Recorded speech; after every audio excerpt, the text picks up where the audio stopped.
Hi, welcome to Mike's Diabetes World. Today, I want to talk to you about stupid mistakes I've made over the years. And am I paying for it now? Well, the jury's still out. But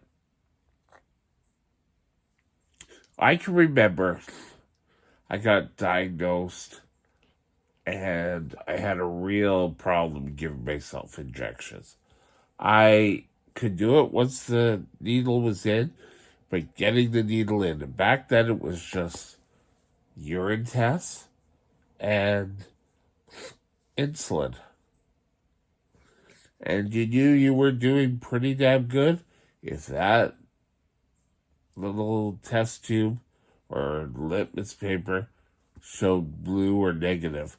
Then you were going great. But I think I got onto a bad habit. I got diagnosed at 13, and then my whole life got turned upside down. My mother and stepfather got a job in Fiji. So they were gone for 2 years, 3 years maybe. And I wasn't ready to take control of this diabetes. Oh, you're 13, you should do fine. Well, thinking back on my life, I was still a kid. I wasn't even in grade 10 in school. I think it was grade 9. And it,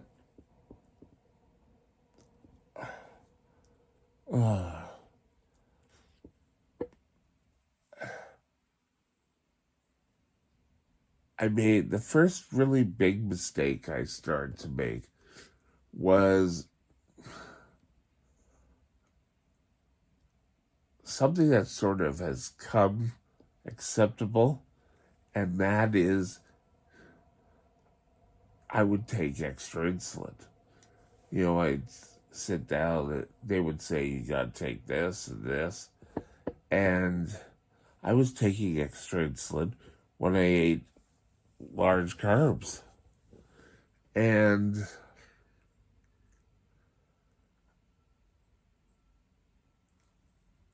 there was a breakthrough, and you could sort of start choosing your own meals. And it was just counting your carbs, and you could take insulin.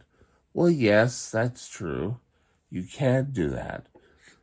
But you got to make sure you're doing it safely. I wasn't doing it safely. There were times spoke to this in Sherwood Park when I was living there. I went to a party with end of the school year. I think I was maybe going to go into grade 10 or maybe grade 11, I don't know. But I went to this party, and I threw up all over their lawn. And it wasn't because I was drinking. It was because I didn't count carbs. I didn't know how much insulin I was giving. And I can remember just going back to bed. We were moving to Vancouver very quickly.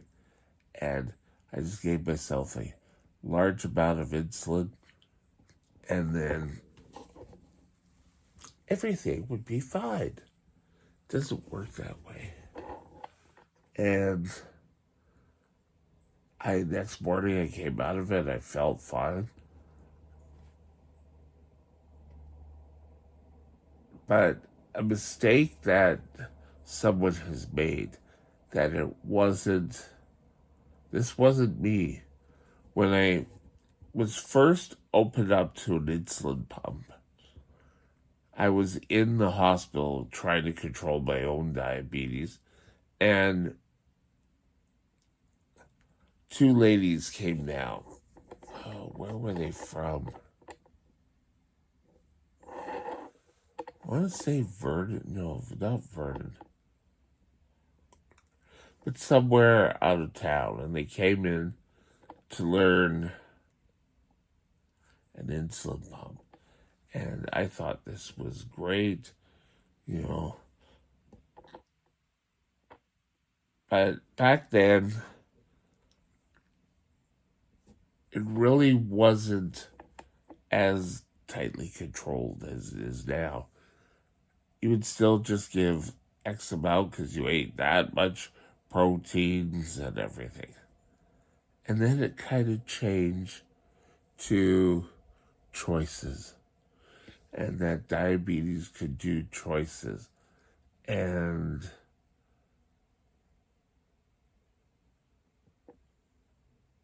I think it was all starting to get us ready to go to carbs.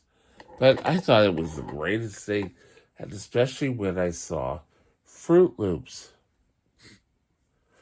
Gotta be my number one cereal. And two is granola with syrup on it, but that's for another day.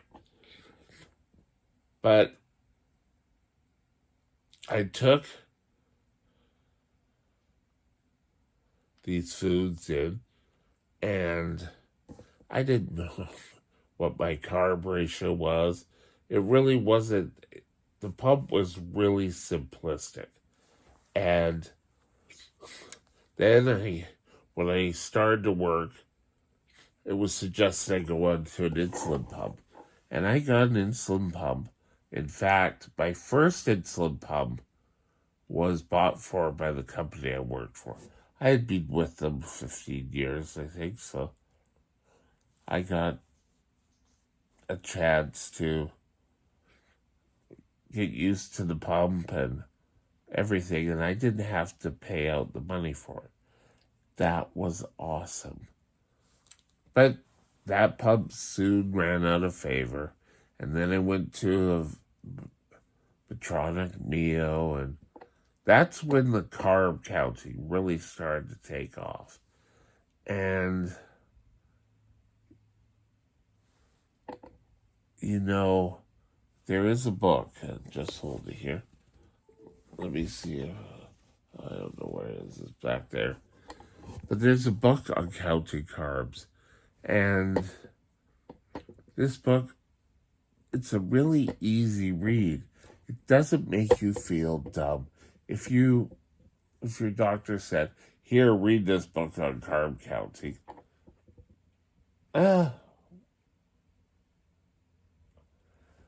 but if you're a new diabetic starting out, learn how to count your carbs. Be an expert at it. You know, you have to be the expert for you. And don't keep thinking about the easy way out, because it doesn't work. Now, some things that work for me will not work for you. And why am I so difficult? Well, I think my body always kind of wanted to handles stress differently. The fight or flight reflex. But you know what?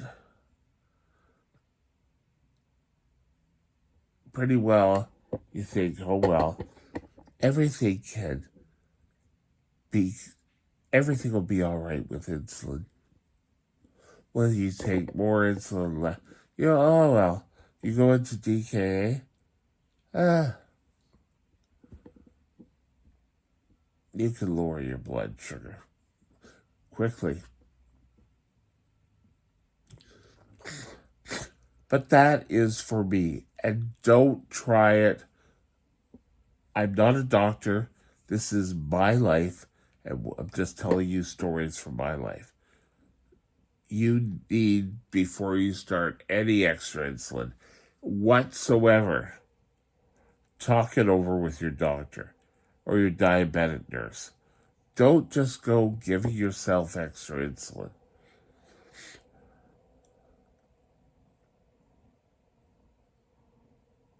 I'm surprised I've still have diabetes this long. Sometimes I'll hit the sweet spot,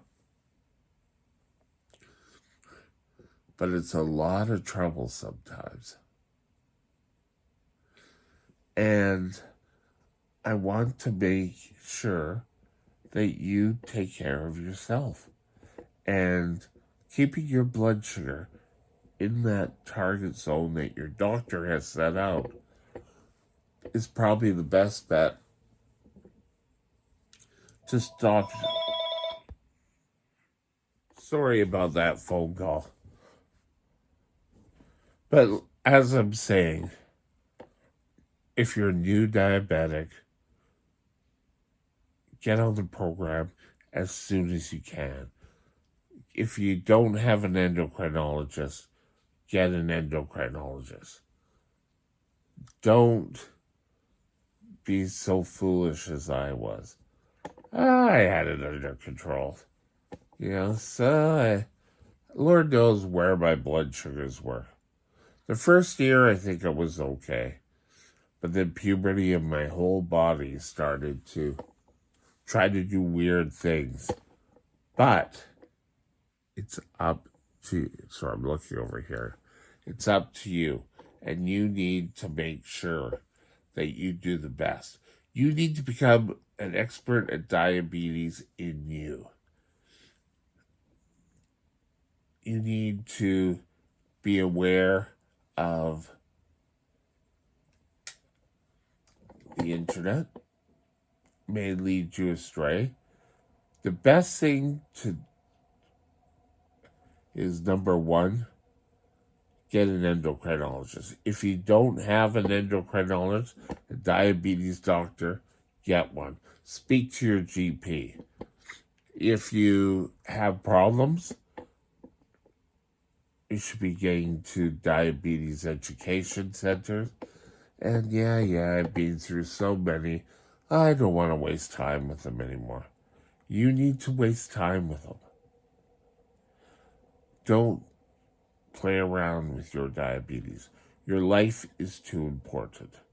Have a great day. This was on my cell phone today. I'll talk to you later. Bye.